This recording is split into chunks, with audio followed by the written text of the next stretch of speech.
नमस्ते, यहाँहरूलाई मेरो नेपाली किचनमा स्वागत छ। आज म यहाँहरूमाझ आलु कचौरीको रेसिपी लिएर आएकी छु। आलु कचौरीको स्वाद पनि एकदमै मिठो हुने भएकोले हामीले यसलाई घरैमा खाजाको रूपमा बनाएर खान सक्छौँ।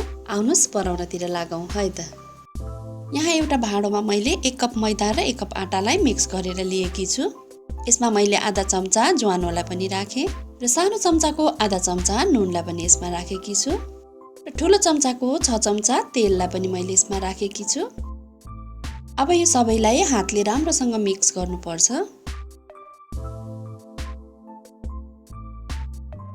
अब एकछिनसम्म पिठोलाई मिचिसकेपछि यसरी डल्लो पार्दा डल्लो पर्यो भने चाहिँ यो हाम्रो पिठो तयार भइसकेको छ।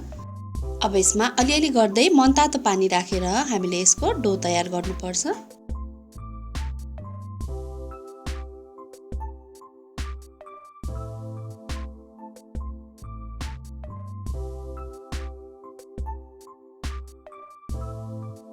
अब यो डो चाहिँ हामीले हल्का कडा कडा नै मुस्नुपर्छ। रोटी पकाउने जतिको नरम चाहिँ बनाउनु हुँदैन। अब यसलाई हामी 10-15 मिनेटको लागि छोपेर राख्छौँ।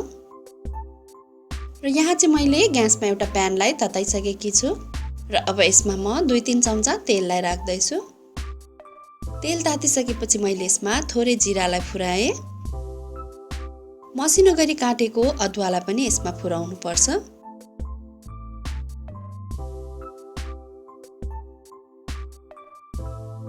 अदुवा फुरिसकेपछि स्वादअनुसार यसमा मैले काटेको हरियो खुर्सानीलाई पनि राखेकी छु र मसिनो गरी काटेको एउटा प्याजलाई पनि मैले यसमा राखेकी छु। अब एकैछिन चलाउँदै प्याजलाई पनि राम्रोसँग फ्राई हुन दिनुपर्छ।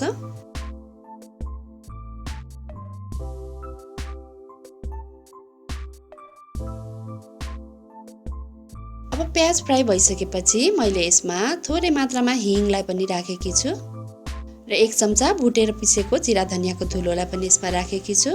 आधा चम्चा बेसारलाई पनि राखौँ र स्वादअनुसार रातो धुलो खुर्सानीलाई पनि राखेर अब यसलाई एकपटक मिक्स गर्नुपर्छ।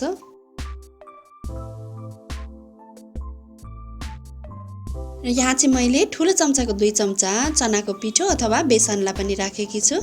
अब एकैछिन यो बेसनलाई पनि भुटेर पकाउनु पर्छ।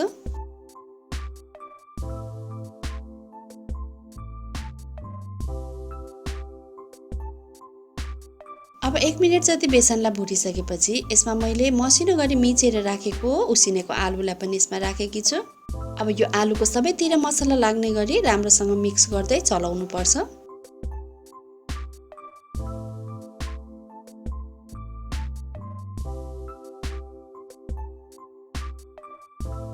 र अब चाहिँ मैले यसमा स्वादअनुसार नुन र मसिनो गरी काटेको हरियो धनियालाई पनि यसमा राखेकी छु र यसलाई पनि मिक्स गरेर एकैछिन पकाउने।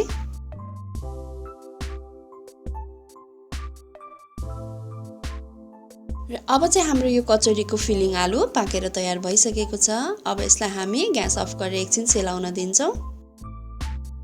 अब चाहिँ यो आलु सेलाइसकेको छ। अब म यसको सानो सानो गोलो गोलो बल बनाउँदैछु।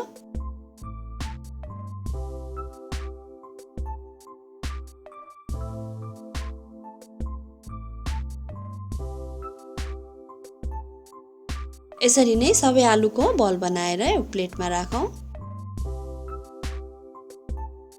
अब चाहिँ अघि हामीले छोपेर राखेको पिठो पनि 15-20 मिनेट रेस्ट भइसकेको छ। अब यसलाई एकपटक फेरि मिक्स गरौँ।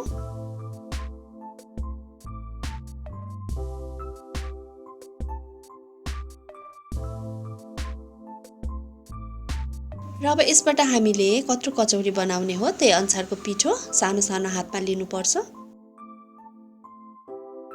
र यसलाई यसरी हातमा राखेर हल्का चेप्टो बनाउनु पर्छ।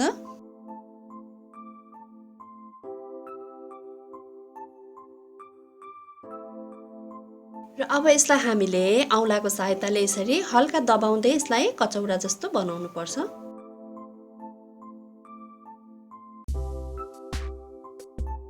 र अघि बनाएको आलुको बललाई हामीले यसको भित्र राखेर यसलाई अब राम्रोसँग बन्द गर्नुपर्छ।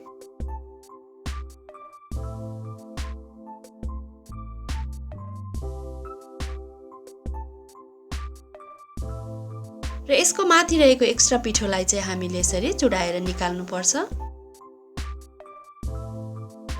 अब यसरी हत्केलामा हल्का घुमाउँदै हामीले यसको हल्का गोलो बनाउनु पर्छ।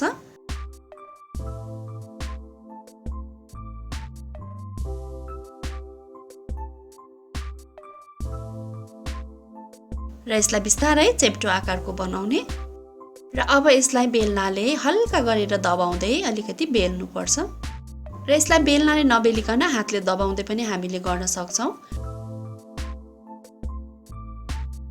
अब हामीले यतिको बनाउनु पर्ने हुन्छ। यसलाई हामीले धेरै मोटो चाहिँ बनाउनु हुँदैन। यसरी नै हामीले सबै कचौरीलाई बनाएर तयार गर्नुपर्छ।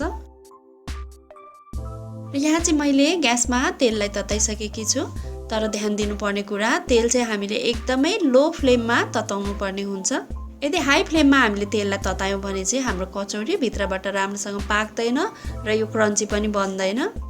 र मैले यहाँ सानो टुक्रा पिठोलाई राखेर ट्राई गर्दै छु र तेल चाहिँ यतिकै तातेको हुनुपर्छ।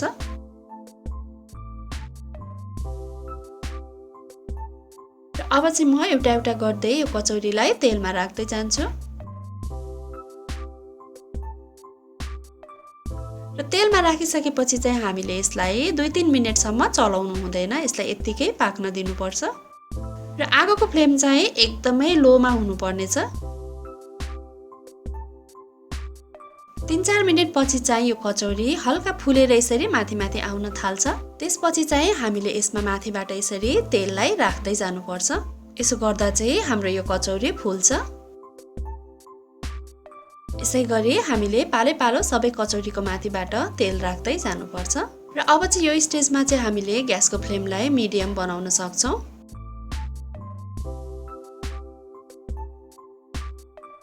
र अब यसरी हल्का फुलिसकेपछि यसलाई हामीले अर्कोपट्टि फर्काउनु पर्छ।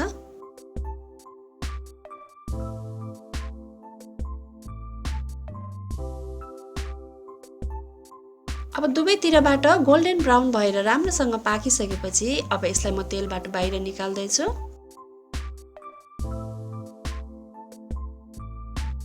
अब यसै गरी हामीले सबै कचौरीलाई पकाउन सक्छौं। अब यसरी पाकेर तयार भएको यो तातो कचौरीलाई हामीले आफूलाई मन परेको अचार अथवा तरकारीसँग खान सक्छौं। हजुरहरूले पनि यसै गरी घरमा बनाएर अवश्य पनि यो आलु कचौरी ट्राई गर्न सक्नुहुनेछ। यहाँहरूलाई मेरो भिडियो कस्तो लाग्यो, मन पर्यो भने लाइक, कमेन्ट र शेयर अवश्य पनि गरिदिनु होला। यहाँहरूले मेरो नेपाली किचनको फेसबुक पेज र इन्स्टाग्राममा पनि मलाई फलो गरिदिनु होला। यदि च्यानललाई सब्स्क्राइब गर्नुभएको छैन भने चाहिँ सब्स्क्राइब गरेर छेउमा रहेको बेल आइकनलाई अवश्य क्लिक गरिदिनु होला। यसले गर्दा मेरो नयाँ नयाँ भिडियोहरूको नोटिफिकेसन यहाँहरूमाझ सजिलै आउने गर्छ। हवस् त, यहाँहरूको दिन सुखमय बितोस्। धन्यवाद।